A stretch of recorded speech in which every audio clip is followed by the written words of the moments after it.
Good morning everybody. Today we will be starting with noble gases.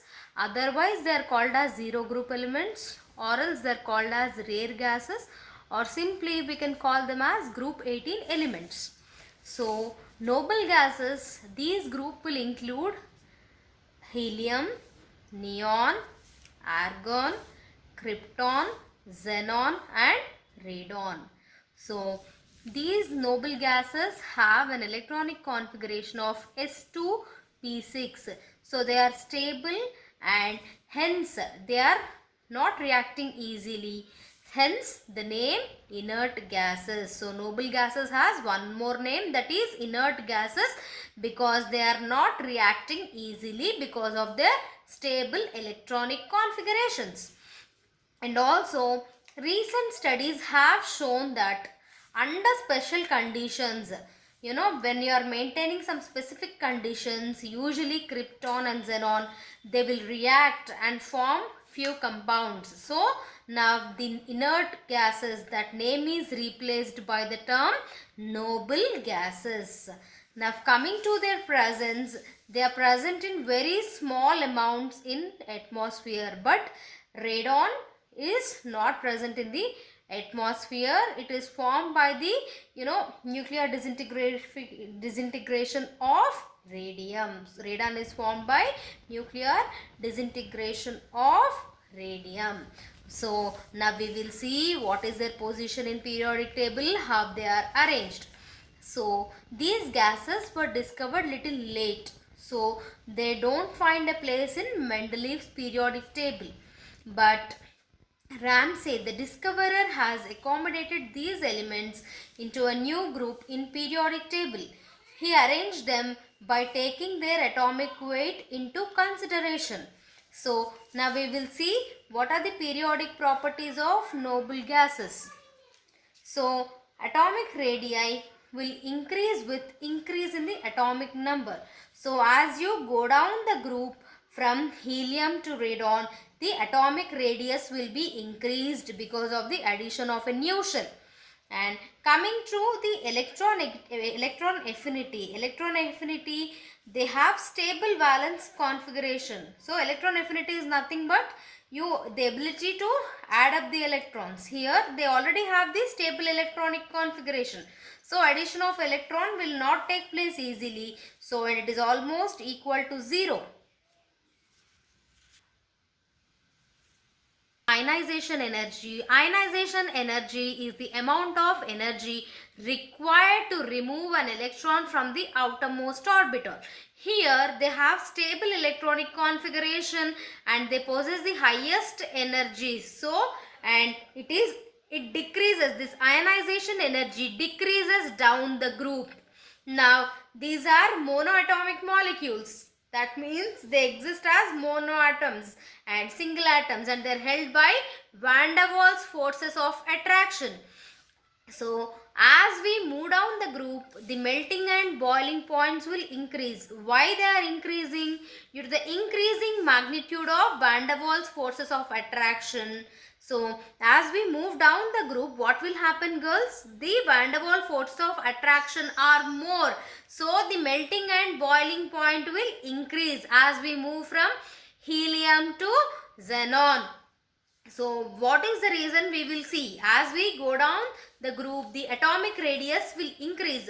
So van der Waals forces of attraction will become stronger. So there will be increase in the boiling point.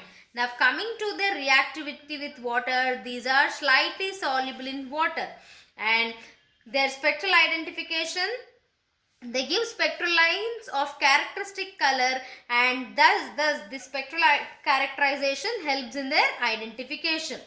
Now coming to the reactivity, krypton and xenon are found to be reactive and they form few compounds.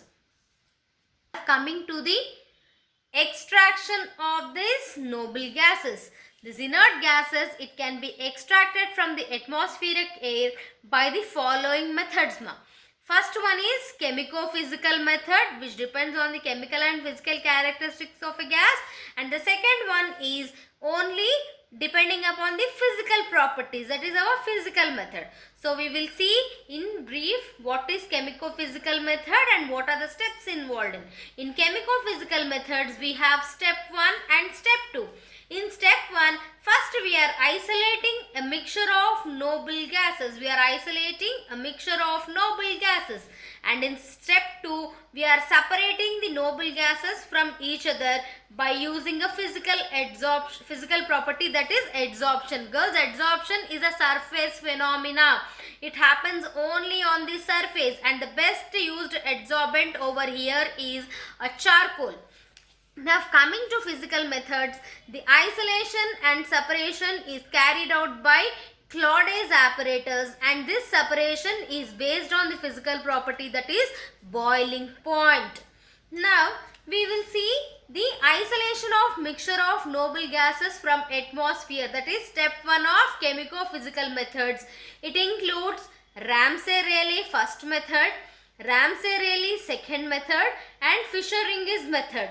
So what happens in Ramsay-Rayleigh first method? That means you are extracting the noble gas mixture from the atmosphere. So you will take atmospheric air, and that atmospheric air is passed over heated copper, and here oxygen is eliminated as cupric oxide, CuO.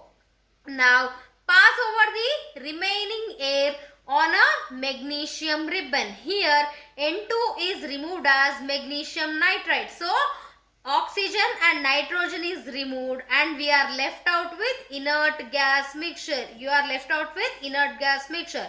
So I am repeating once again. What happens over here? Atmospheric air is passed over heated copper. Then here oxygen is eliminated as CuO. Now that is passed over magnesium ribbon, and here N2 is removed as magnesium nitride, and we are left out with inert gas mixture. And Rayleigh's second method. What we are doing? We are taking air and passing the air into the NaOH solution, and that solution is passed through an inverted standard flask where you are applying a high electric discharge. Here the series of reaction will take place. N2 and O2, in the presence of electric discharge, they are combining to give nitric oxide. NO is formed. Now this nitric oxide again combines with the atmospheric oxygen, and it forms nitrogen dioxide. Now nitrogen dioxide will react with sodium hydroxide, and it results in the formation of sodium nitrite and sodium nitrate, and water is formed as a byproduct. Thus O2 and N2 are eliminated over here, and we are having inert gas mixture. So I'll repeat Ramsay-Rayleigh second method once again. Here air is passed into sodium hydroxide solution, and that solution is passed through an inverted standard flask where you are applying high electric discharge. Nitrogen and oxygen in the presence of electric discharge will form nitric oxide. That nitric oxide will again combine with the oxygen, and it will form nitrogen dioxide. Nitrogen dioxide will react with sodium hydroxide and will get sodium nitrite and sodium nitrate and water. Thus O2 and N2 are eliminated as inert gas eliminated, and we are left out with the inert gas mixture. Now coming to Fischer-Ringis method. Here dry atmospheric air is treated with 90% calcium carbide and 10% calcium chloride mixture. What we are doing? We are taking the air,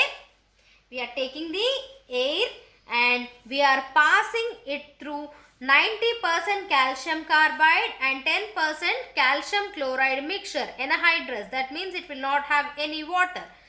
Now here N2 will react with this calcium carbide, and it results in the form of, it results in the formation of calcium cyanide, and we have C, carbon.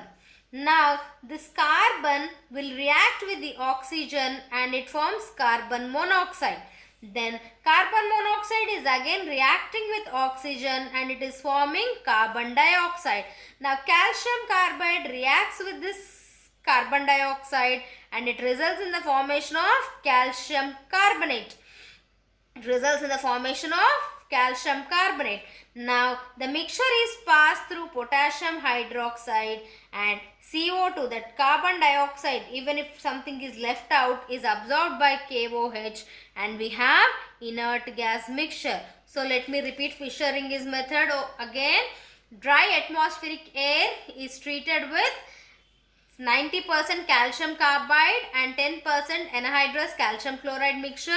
N2 will react with the calcium carbide and it forms calcium cyanide plus carbon. Then this carbon will react with oxygen and it results in the formation of carbon monoxide, and carbon monoxide will combine with oxygen and it forms carbon dioxide. Now calcium carbide will react with carbon dioxide and it will form calcium carbonate. Now mixture is passed through potassium hydroxide and excess of CO2 is absorbed over here, and we are left out with inert gas mixture. The above three methods we have got, we have separated inert gas mixture. Now in the step 2 we are separating inert gas mixture. That means we are going to extract individually inert gases. So here separation is done by using coconut charcoal as an adsorbent. The gases will adsorb on the surface of this coconut charcoal. Except helium, all other noble gases gets adsorbed on charcoal, and this adsorption process will depend upon temperature. What is the temperature of charcoal you are maintaining at some gases, they will be efficiently adsorbed at some particular temperatures.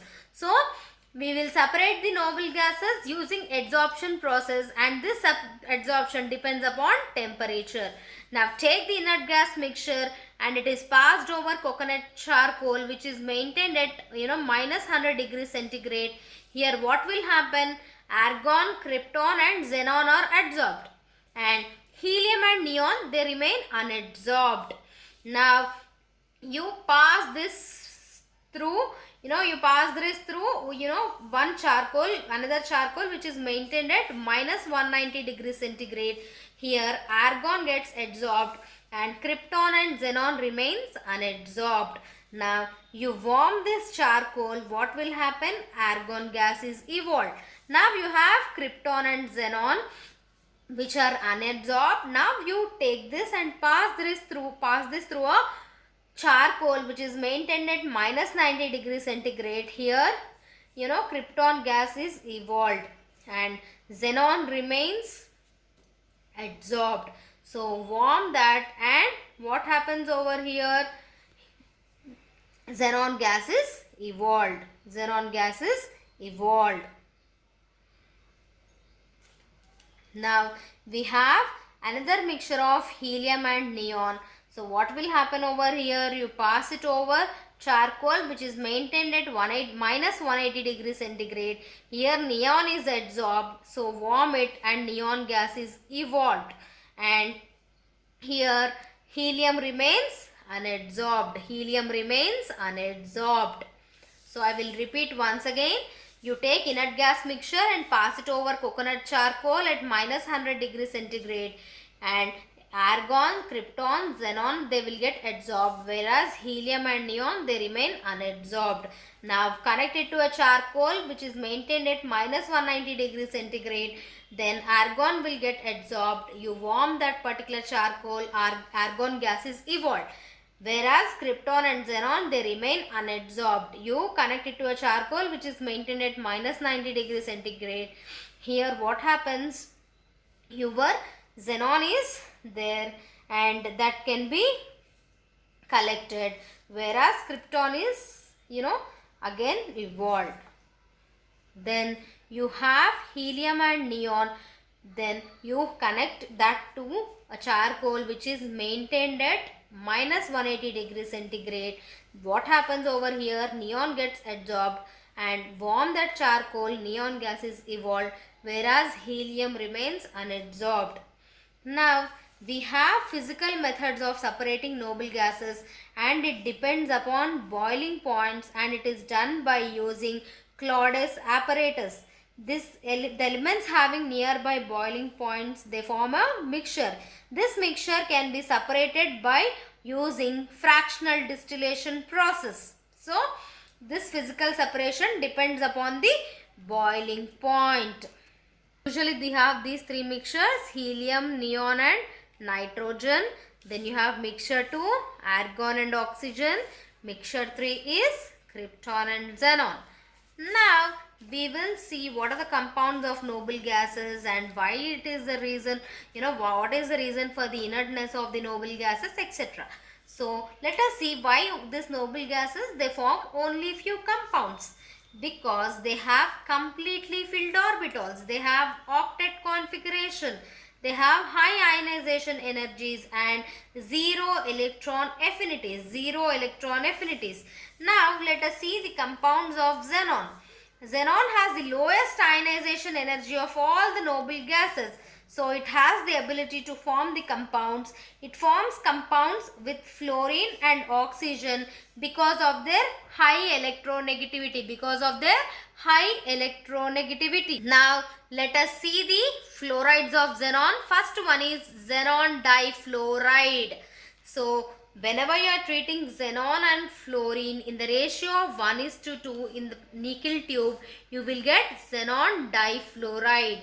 Or else xenon and fluoride, apply high electric discharge on them, it will result in the formation of xenon difluoride.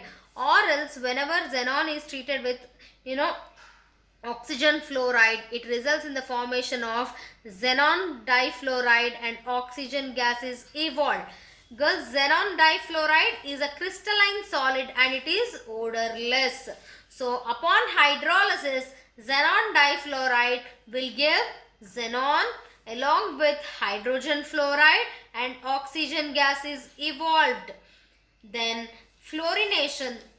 Xenon difluoride will act as fluorinating agent. That means it can give fluorine. So you take benzene and whenever we are treating that with xenon difluoride, the hydrogen on this benzene is replaced by the fluorine and we get xenon, and the hydrogen of the benzene and fluorine of this xenon difluoride, they are combining to give hydrogen fluoride. So xenon difluoride can act as a fluorinating agent. Now coming to the oxidizing nature, xenon difluoride will react with hydrogen, and in this reaction xenon is formed along with 2 moles of hydrogen fluoride. Now coming to the reaction with halide, xenon difluoride will react with a halide and it gives us xenon, 2 moles of hydrogen fluoride and X2, that is the halogen gas is evolved. Let me show you one example. Xenon difluoride plus 2HCl. It will give you xenon plus 2HF plus Cl2 gas is evolved. Fluorine gas is evolved. Formation of adduct. What is an adduct? When you get a addition product without any loss of any molecule or any atom or anything. So whenever 2 reactants are combining and giving you an addition product without loss of anything, it is an adduct. So xenon difluoride will react with either phosphorus pentafluoride or arsenic pentafluoride. It is giving us an adduct. For example, XeF2 and MF5. It's an adduct. Now coming to the structure of xenon difluoride, we will see xenon, the ground state electronic configuration is krypton 4d10 5s2 5p6, and the orbital representation of xenon in ground state is this. So in first excited state, what happens? There is availability of d orbitals. So one of the electron from 5p is shifted to d level. So you have two unfilled, two unpaired electrons over here. So it undergoes sp3d hybridization, and here these two, they will combine to give, they will combine with the electrons of fluorine and they are giving you XeF2, that is xenon difluoride. Then the shape of that molecule is linear and number of lone pair of electrons are 3. Here you can see 1, 2, 3 lone pair of electrons. They are not taking part in the bond formation. Now let us see xenon tetrafluoride. When you take xenon and fluorine gas and you pass it through nickel tube at a temperature of 400 to 500 degrees centigrade, you will get xenon tetrafluoride. The xenon will react with 2 moles of fluorine under the presence of a high electric discharge, and then also we will get xenon tetrafluoride. There is one more way of preparing xenon tetrafluoride. This XeF2 plus F2 will give us XeF4. That means whenever you are fluorinating xenon difluoride, we will get xenon tetrafluoride. Upon hydrolysis, xenon tetrafluoride upon hydrolysis is giving us xenon oxidifluoride plus 2 moles of hydrofluoric acid. And xenon tetrafluoride, it can react with excess of water and it will give us xenon trioxide plus xenon plus 12 moles of hydrofluoric acid. Now this xenon tetrafluoride, it can also act as a fluorinating agent. That means it can donate fluorine, or it can give fluorine, or it can add fluorine. So sulfur tetrafluoride upon reacting with xenon tetrafluoride will give us sulfur hexafluoride, and xenon is formed as a byproduct. Now let us see the oxidizing nature of this xenon tetrafluoride. Xenon tetrafluoride will react with this hydrogen gas and it will form as xenon plus 4 moles of HF. Xenon tetrafluoride, again it will react with this halides and it will give us xenon plus 2 moles of the halogen and 4 moles of hydrofluoric acid. So I will show you one more reaction over here. Xenon tetrafluoride will react with, for example, 4 moles of HCl. We will get xenon plus 2Cl2 plus 4 moles of hydrofluoric acid. Adduct formation. Just now I have told it is giving us an addition product without losing anything. So xenon tetrafluoride plus this MF5, M can be phosphorus or arsenic. So it is giving us XeF4 MF5. For example, it can give XeF4, PF5, etc. So it is an adduct. Now coming to the structure of xenon tetrafluoride. Here the electronic configuration is krypton 4d10 5s2 5p6, and xenon in the ground state, it looks like this one.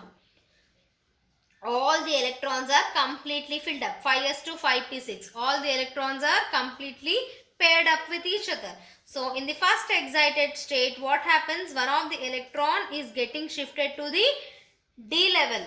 Now it undergoes second excitation over here. So what happens? One more electron is also moving. So you have 4 unpaired electrons. Xenon will have 4 unpaired electrons and it is undergoing sp3d2 hybridization.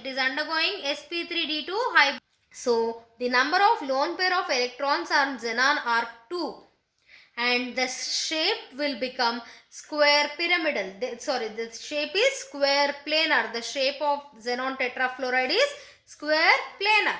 Now let us see xenon hexafluoride. So how is it prepared? Xenon will react with 3 moles of fluorine in a nickel tube at 200 degrees centigrade to give us xenon hexafluoride. Xenon will react with fluorine under high electric discharge and it is also giving xenon hexafluoride. Or else whenever we treat xenon tetrafluoride with oxygen fluoride, it will form xenon hexafluoride along with oxygen as the byproduct. Now let us see the hydrolysis. So xenon hexafluoride upon hydrolysis will give us xenon oxytetrafluoride plus 2HF, that is hydrofluoric acid, as a byproduct. And when we increase the amount of water, xenon hexafluoride will react with 2 moles of water and it will give us xenon dioxidifluoride plus 4HF as a byproduct. or else xenon tetrafluoride will react with 3 moles of water and it is giving us xenon trioxide plus 6 moles of hydrofluoric acid. Now let us see the oxidizing nature of xenon hexafluoride. Xenon hexafluoride will react with 3 moles of hydrogen gas and it is giving us xenon, and 3 moles of HF is formed. Xenon hexafluoride will react with 6 moles of halide and it is giving us xenon plus 3 moles of halogen plus 6 moles of hydrofluoric acid. So I will give you an example over here. For example, if I take hydrogen bromide, what we will get? We will get xenon plus 3 moles of bromine and 6 HF, that is hydrofluoric acid, is formed as a byproduct. Now let us see the formation of an adduct. Xenon hexafluoride will react with this metal fluoride and will get heptafluoroxenate. Heptafluoro, that means if you see xenon, it is attached to 7 fluorine atoms. So it will get one negative charge and the metal will get one positive charge. It is giving us heptafluoroxenate, and if whenever that heptafluoroxenate is again treated with a metal fluoride, what we are getting? We are getting octafluoro. Xenon is associated with 8 fluorides, so it is forming octafluoroxenate with 2 negative charges. Now let us see its reaction with HF. Xenon hexafluoride will react with hydrogen fluoride to give the following ions, that is xenon, pentafluoride ions, that is it is xenon Fi plus and it is forming HF2 minus. It is giving you ions Fi plus and F2 minus. So here from xenon we are removing one fluorine, so it is getting a positive charge, whereas we are adding one negative fluoride ion to hydrogen, so it is getting a negative charge. So it is resulting in the formation of positive and negative ions. Hence the conductivity of the solution increases. Now let us see the structure of xenon hexafluoride. The electronic configuration of the xenon is krypton 4d10 5s2 5p6. Xenon in ground state, all the electrons are paired up. In first excited state, you can see one of the electron is, the p or electron shifting to d level. And in the second and third excited state, 2 more electrons, that is total 3 electrons are shifting to d level. So it undergoes sp3d3 hybridization and the shape is distorted octahedron and the number of lone pairs are 1. The number of lone pairs is 1.